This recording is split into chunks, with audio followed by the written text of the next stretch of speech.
Syederalon aksi balap liar kembali meresahkan warga Sabang. Puluhan remaja terlihat melakukan balap motor di kawasan Jalan Sabang Fair pada Minggu dini hari sejak pukul 1.20 waktu Indonesia bagian Barat hingga pukul 3 waktu Indonesia bagian Barat. Ratusan remaja lainnya juga memadati kawasan tersebut untuk menonton dan memberi semangat sehingga suasana jalan kian ramai layaknya arena balap resmi. Pantauan di lokasi menunjukkan berbagai jenis kendaraan ikut serta dalam ajang tidak resmi ini, mulai dari Astrea Grand, King, Vision, beragam motor matic hingga CRF.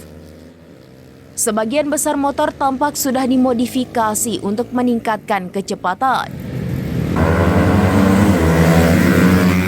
Di tengah jalannya balapan, satu pengendara motor jenis King sempat terjatuh akibat kehilangan kendali.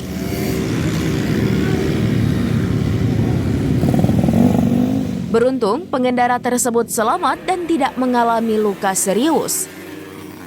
Seorang warga Andi Army menyayangkan maraknya balapan liar yang terus berulang di kawasan Sabang Fair. Ia menuturkan aksi serupa sebelumnya bahkan beberapa kali sudah menimbulkan korban jiwa. Andi mengatakan ayahnya merupakan salah satu korban yang ditabrak remaja balap liar di Sabang Fair. Ayahnya sempat dirawat dan kejadian itu menjadi salah satu penyebab meninggalnya. Mayoritas peserta balap liar adalah remaja yang tidak menyadari bahaya dari aksi tersebut, baik bagi diri sendiri maupun bagi pengguna jalan lainnya. Andi berharap pihak kepolisian lebih rutin melakukan patroli, khususnya pada malam minggu agar insiden serupa tidak kembali terjadi. Ia menegaskan tidak ingin kejadian buruk terus terulang. Hal itu semestinya menjadi perhatian serius, bukan hanya fokus pada kegiatan seremonial semata. Seringkali para pembalap bubar bukan karena dibubarkan pihak berwajib, melainkan karena sudah lelah.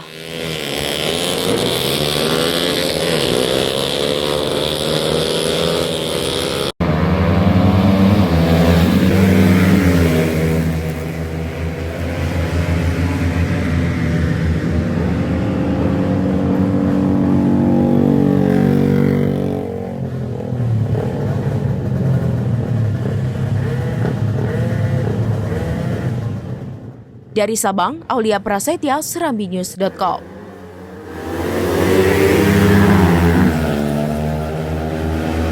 Download Tribun X sekarang, menghadirkan lokal menjadi Indonesia.